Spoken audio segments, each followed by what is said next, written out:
In this video, we will see a feature that is not actually a technique, but can be considered an essential part and integration of any of the techniques available inside the Mindthecolor extension.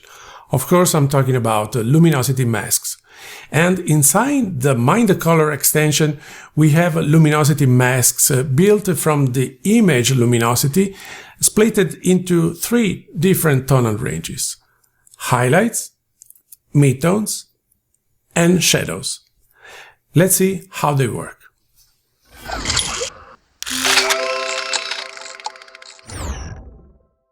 Looking at the panel, luminosity masks are available in this area. And just as a reminder, once you choose the draggable option, you can move this area in the panel.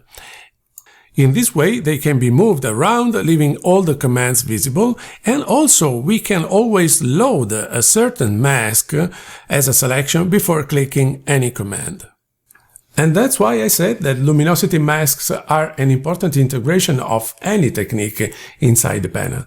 Depending on which mask we will load, only certain area of the tonal range will be affected, and this can be very useful in some cases. Just to see how all these masks are built, we can click on the L-Mask button. Now, if we look into the channels palette, we will see that we have 15 additional alpha channels, and everyone is strictly related to one of those buttons. That's very useful, because one of the most difficult aspects of luminosity masks is that often it's very difficult to decide which one is better for a certain technique. In other words, it's very difficult to pre-visualize the best mask for the technique you are going to apply. But having all these 15 masks available as channels with one click means that we can look at them to understand how they will work and then choose the right one. For example, now let's take a look at the luminosity masks based on highlights. So we have as light 1, as you can see, the higher the number, the more selective the mask will be. And this will affect only the very bright areas of this image. And the same applies for the dark luminosity masks, that is as dark 1, 2, 3, 4, and 5. As you can see, the higher the number, the more selective the mask will be, and this will affect only the very dark areas of this image. So that's the image, and this is the S-Dark 5 mask. The only exception to this rule are the midtones masks. As you can see here, the rule is inverted. The bigger the number, the wider the effect of the mask will be.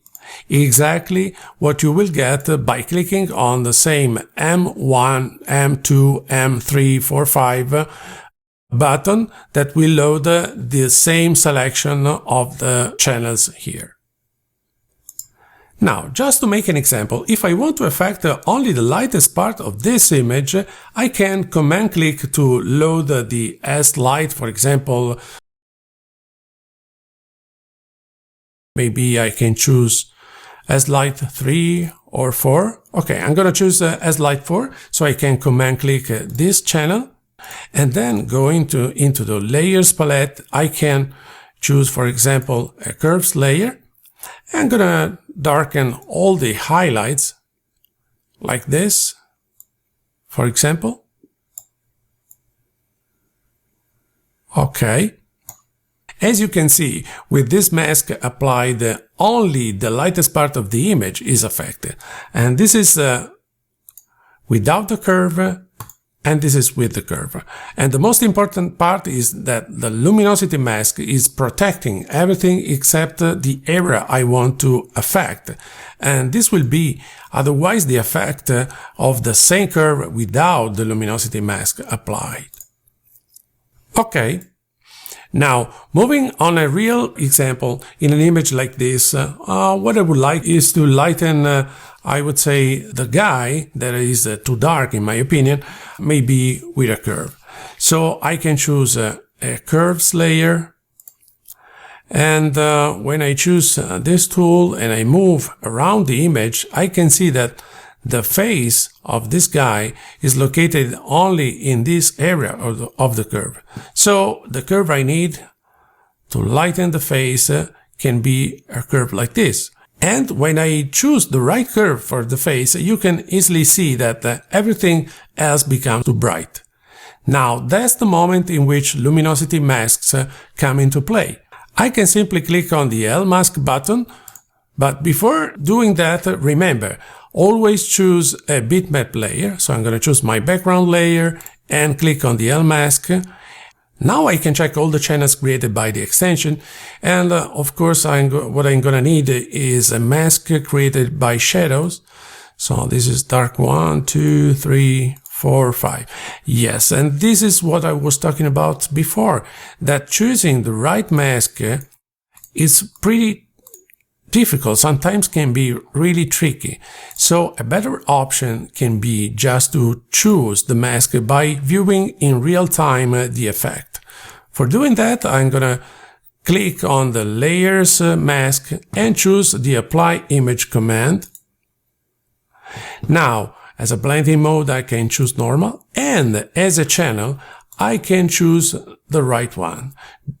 When I choose S-Dark1, this is the effect with the S-Dark1 applied, and this is S-Dark2, S-Dark3, and you can see that the higher the number, the more selective the effect will be. This is without the mask, this is with the mask. Okay, so let me check this. This is before and this is after. Okay, maybe this is too light as effect, so I can go back here and choose again apply image, and instead of S-Dark5, for example, choose a different one. Okay, this one can be nice. No, I'm gonna go with S-Dark3. So that's the original and that's the final result. Now, in cases like this, when you have a very strong moves that changes so much the brightness of the image with the luminosity mask applied, I usually suggest a move.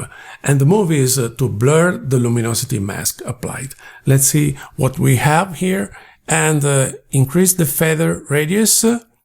And when we increase the radius, you can see here that we have less artifacts. For example, on the edges, you can see here.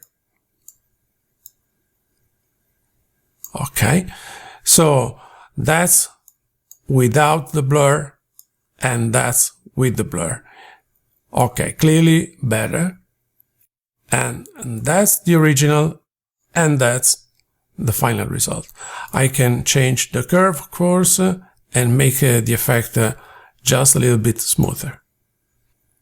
Now, once you have done your final move, just to clean up the file and to avoid to keep too many channels, you can remove all the luminosity masks created by the panel simply clicking on the Remove LM button, and this will remove all the luminosity masks created by the panel.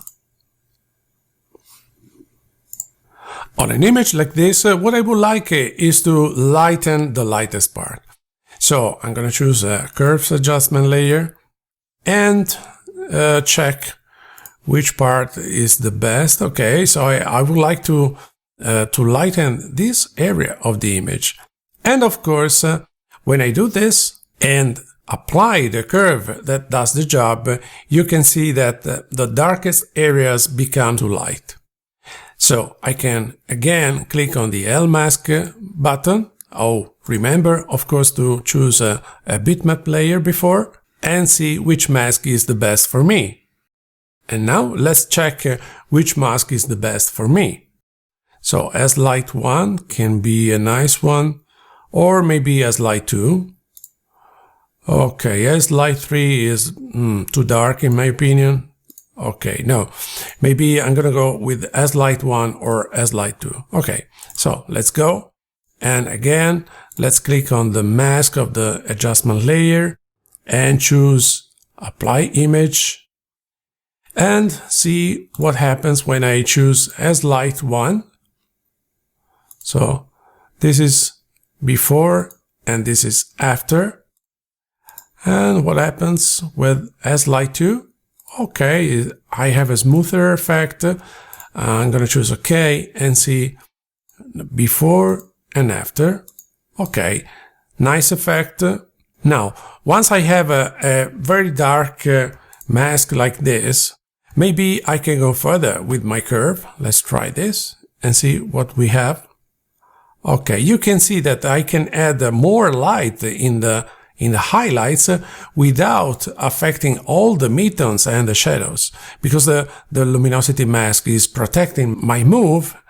This is without the mask and this is with the mask. Now, let's see what happens when I try to blur this mask.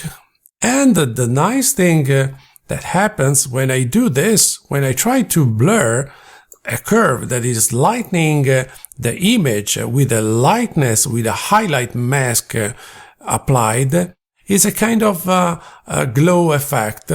This is before and this is after. Now this is how the mask looks like, and maybe I can also lighten this mask, for example applying a curve to the mask itself.